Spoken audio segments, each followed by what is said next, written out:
السلام علیکم۔ آج ہم بات کریں گے ایک ایسے شہر کی جو کبھی جنگل ہوا کرتا تھا۔ جنگل سے سرائے اور سرائے سے گنجان آباد شہر کا سفر اس نے کیسے طے کیا۔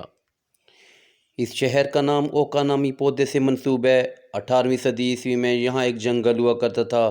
اس راستے سے گزرنے والے مسافر عموماً اس گھنے جنگل میں ٹھہراؤ کرتے اور پھر اپنی منزل کی طرف چل نکلتے۔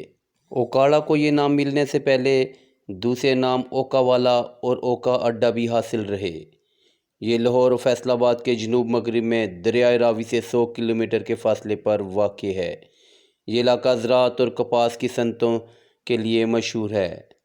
سیلا چاول، آلو اور مکئی اوکاڑا سے نہ صرف پاکستان بلکہ بیرون ملک برآمد ہوتے ہیں۔ اوکاڑا سے نزدیک ترین بڑا شہر ساہیوال ہے، جس کا پرانا نام مٹکمری ہے۔ 1849 میں پنجاب پر برطانوی قبضے کے بعد 2 سال پاک پتن ضلع ہیڈ کوارٹر رہا۔ 1851 میں انگریزوں نے ایک نئے ضلع مٹکمری موجودہ ساہیوال کی بنیاد رکھی، جس کا ہیڈ کوارٹر گوگیرا کو بنایا گیا۔ تب موجودہ ساہیوال، پاک پتن اور اوکاڑا اسی ضلع کا حصہ تھے۔ 1865 میں ضلع کا ہیڈ کوارٹر ساہیوال تب مٹکمری میں شفٹ کر دیا گیا۔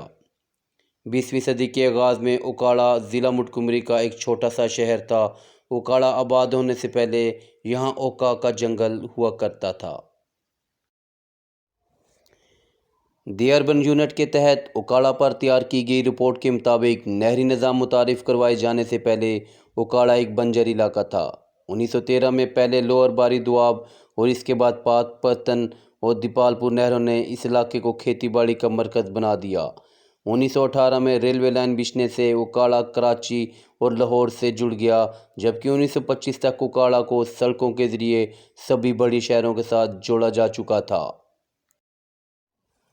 1913 میں اوکاڑا کو ٹاؤن کمیٹی اور پھر 1930 میں میونسپل کمیٹی کا درجہ دے دیا گیا۔ میونسپل کمیٹی کا درجہ ملتے ہی اوکاڑا کو تحصیل آفس اور پولیس اسٹیشن کی سہولیات بھی میسر ہو گئی۔ 1936 میں جب اوکاڑا میں برلا گروپ نے ستلج ٹیکسٹائل مل کی بنیاد رکھی تو اوکاڑا کے لیے معاشی ترقی کے دروازے کھل گئے۔ ارد گرد کے علاقوں سے لوگوں کی بڑی تعداد اس مل میں ملازمت کے لیے آ کر شہر میں آباد ہو گئی۔ 1942 میں یہاں مارکیٹ کمیٹی بننے کے بعد اوکاڑا کو زرعی اجناس کی تجارت کے علاوہ سبزی و فروٹ منڈی، غلہ منڈی، تحصیل ہیڈ کوارٹر، ہسپتال، گورنمنٹ ہائی اسکول بوائز و girls, telephone exchange, power house, municipal park اور پوسٹ آفس کی سہولت دستیاب ہو گئی۔ 1982 میں اوکاڑا کو ضلع کا درجہ دیا گیا، تب یہ 2 تحصیلوں دیپال پور اور اوکاڑا پر مشتمل تھا۔ 1988 میں بابا فری شوگر مل لگنے سے ضلع اوکاڑا کی معاشی ترقی کو مزید تقویت ملی۔ بعد ازاں ستلج ٹیکسٹائل مل اور بابا فری شوگر مل کے بند ہو جانے سے اوکاڑا کی کمرشل ساکھ کو شدید دھچکا ملا۔ تقسیم ہند سے پہلے اوکاڑا کی آبادی کا بڑا حصہ ہندو اور سکھ آبادی پر مشتمل تھا، جو کہ پاکستان بننے کے بعد انڈیا چلے گئے اور انڈیا سے ہجرت کر کے آنے والے مسلمانوں کو اوکاڑا میں زمینیں الاٹ کر دی گئی، جس سے اوکاڑا مزید پھیلتا گیا۔ 1967 میں یہاں فوجی چھاونی بنائی گئی۔ ضلع اوکاڑا کے حدود اربع کے لحاظ سے اوکاڑا کے مشرق میں قصور، مغرب کی طرف ساہیوال اور پاک پتن، شمال میں فیصل آباد اور شیخو پورہ، جبکہ جنوب میں بہاول نگر واقع ہے۔ دریائی اعتبار سے اوکاڑا میں 3 دریا مشرق میں ستلج، مغرب میں راوی اور بیاس بہتے ہیں۔ بیاس اب مکمل طور پر خشک ہو چکا ہے، جبکہ ستلج میں سال کا زیادہ عرصہ پانی کی مقدار کافی کم دیکھنے کو ملتی ہے۔ اگست ستمبر کے مہینوں میں بارشیں ہونے اور بھارت کی جانب سے پانی چھوڑے جانے پر اس میں بھی طغیانی آ جاتی ہے۔ ضلع اوکاڑا اس وقت 3 تحصیلوں پر مشتمل ہے، جس میں اوکاڑا، دیپال پور اور رنالہ خرد شامل ہیں۔ ضلع اوکاڑا کا رقبہ 4377 مربع کلومیٹر ہے۔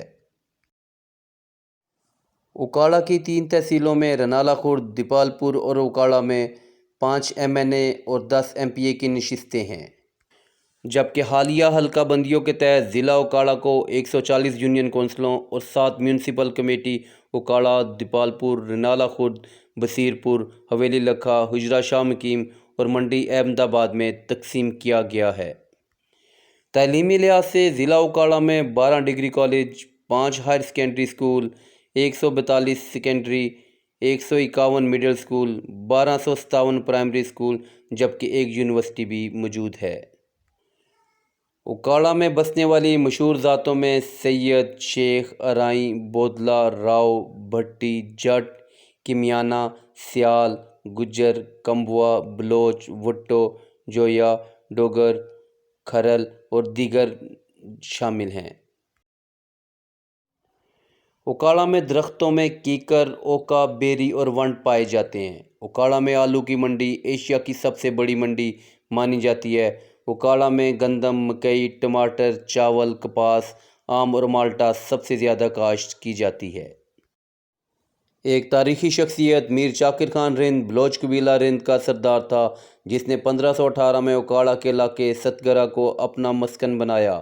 وہ اپنی فوج کے ہمراہ پنجاب پر حملہ آور ہونے والے افغان فوجیوں کا مقابلہ کرتے رہے۔ شیر شاہ سوری اور مغل بادشاہ ہمایوں کی لڑائی میں انہوں نے مغل بادشاہ کا ساتھ دیا۔ 1556 میں دہلی تخت پر بیٹھنے کے بعد مغل بادشاہ ہمایوں نے میر چاکر رند کو ایک بڑی جاگیر سے نوازا۔ میر چاکر خان رند کی وفات 1565 میں ہوئی۔ ان کا مقبرہ آج بھی ستگرہ، اکاڑہ میں موجود ہے۔